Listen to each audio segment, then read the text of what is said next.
I thought moving to the UK finally meant I'll be living my dream life as a nurse, but nobody told me about the 4 p.m. darkness or the taxman and why I had to change the way I spoke to doctors.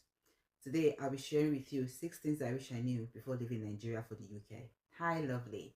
So if you're seeing me for the first time, my name is Yemisi. I'm a dual Nigerian and UK registered nurse, an entrepreneur, an author, and also a digital creator. On this channel, I share all things lifestyle, health tips, vlogs. So today, I'm going to be sharing with you 6 things I wish I knew before leaving for the UK. Let's dive into it straight away. So the topmost thing on my list was the financial shock.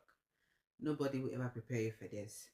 Back in Nigeria, your gross pay and your take home were relatively close, but here it's a total ball game. Your pay looks good on paper until you get all the deductions, your tax, your national insurance, and your pension.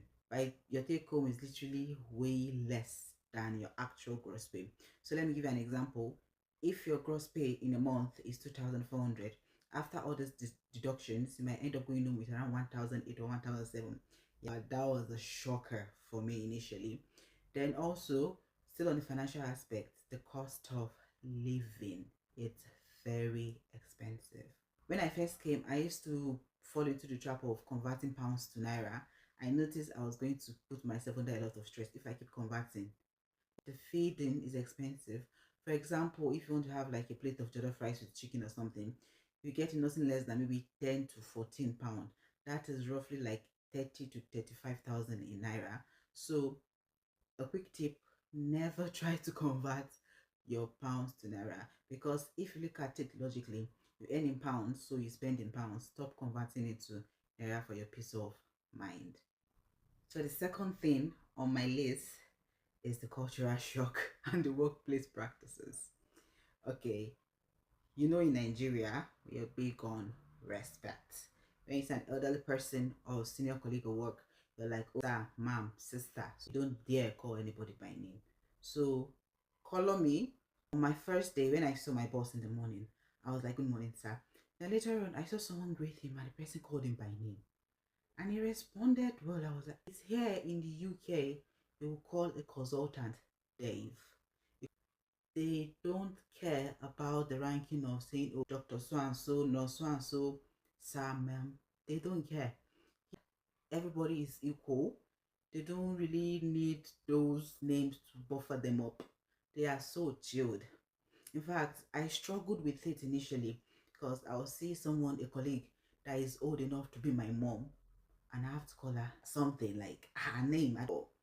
You need to try to adjust. It's a really big shocker here. Moving away from the workplace shocker, let's go to the British greeting culture. So, most British people don't say hi. Literally, you walk down the street and you mind your business. Keep your straight face. But the few ones that tend to say hi is just to be polite. It's not as if they really mean it, because you see a lot of them be like, hey, you good?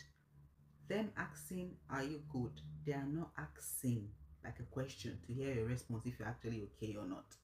It's just a formality. As they're saying, hey, you're good, they've already walked past you. So the typical Nigerian will be like, hey, yes, I'm fine, thank you. You've already left.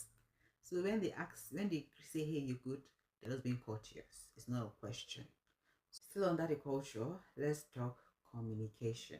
The British people are the most polite people ever. I'm serious, you can check it out. The first part, these are soft. What I mean, Nigerians, we are very direct. Like, if you're upset in Nigerian, if I'm not happy about something, I'll tell you I don't like it, stop it. But the British people are indirect. If they want to give you a criticism, they don't just say, oh, this was bad or it's not good. They will first start with a compliment. In between sentence, they will tell you the negative thing. Then they will end that sentence with a high note of positivity. So you can be like, hey, John, yeah, I saw your message. I commend your effort, but I think you could do more on. I don't feel this will fit in. But again, thanks for the heads up. So they give you that criticism in a way that will not make you feel bad or want to make you learn. But in Nigeria, If you mess up, they will tell you anyhow. I love that part of them. Then also, when you're talking to people, you need to be extremely cautious, irrespective of you being a doctor, maybe a nurse or a carer. So, for example, I'm a nurse. When I'm working with a team of carers, I do not talk to them authoritatively.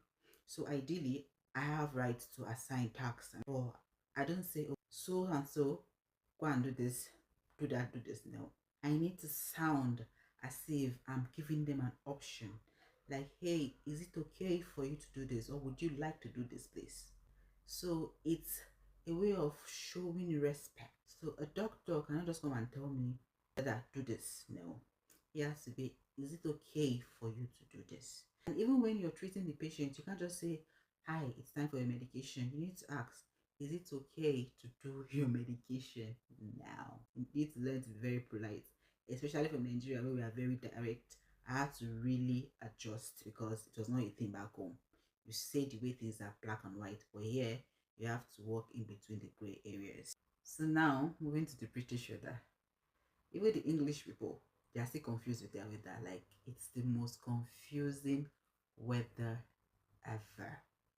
Like, I got here during summer, so I was shocked to notice that as of 9-10 p.m. it was still bright and clear, like it was like day, like 4-5.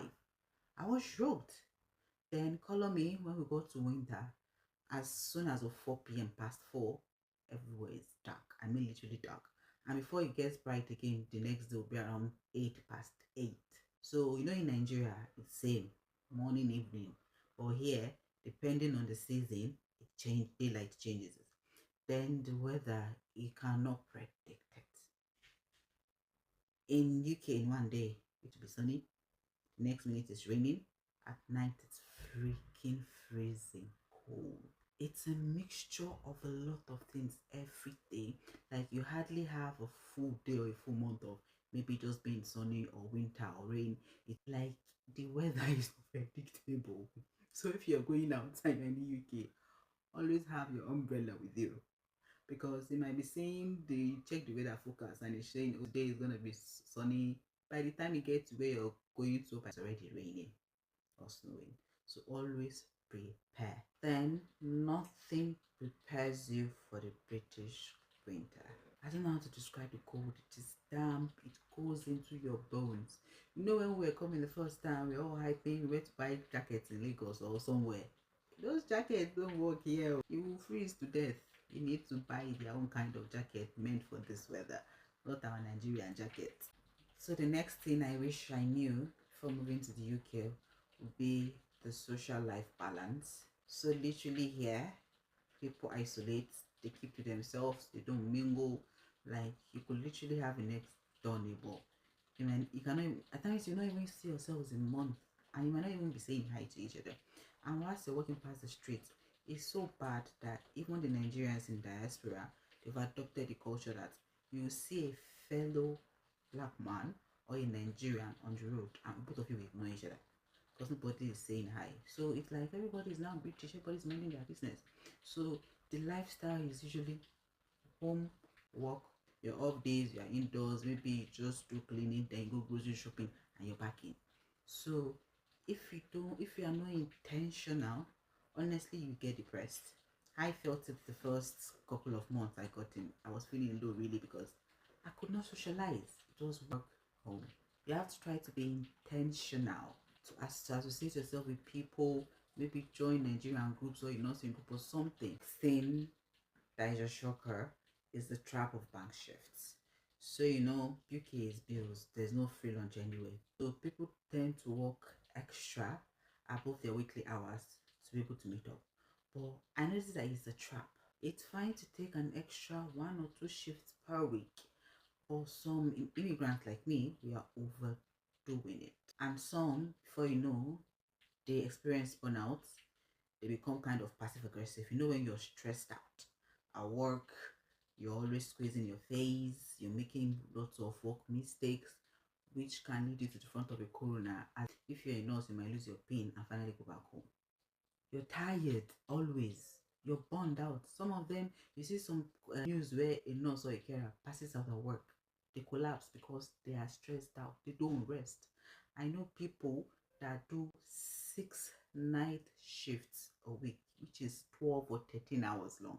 Imagine working 12 or 13 hours every night, 6 days every week.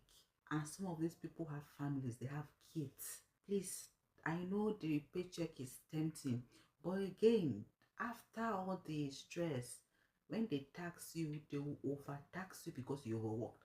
So at the end of the day, it's just as if you're working for the tax man.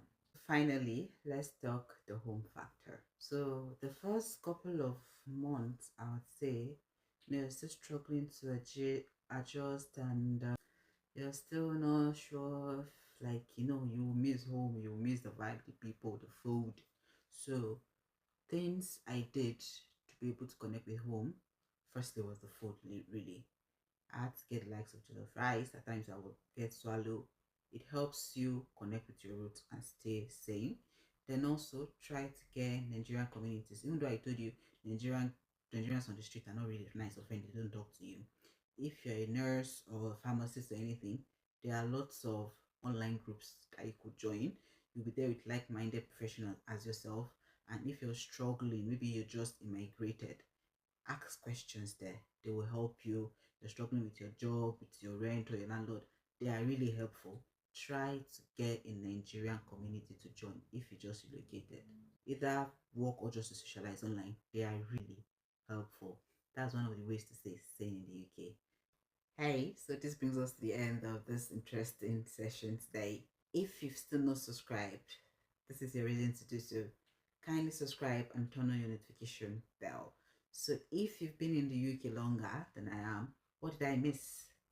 And if you're aspiring to relocate to the UK, either as a nurse or any other professional, tell me your number one biggest fear in the comment section. I'll be there responding. See you next time. Bye.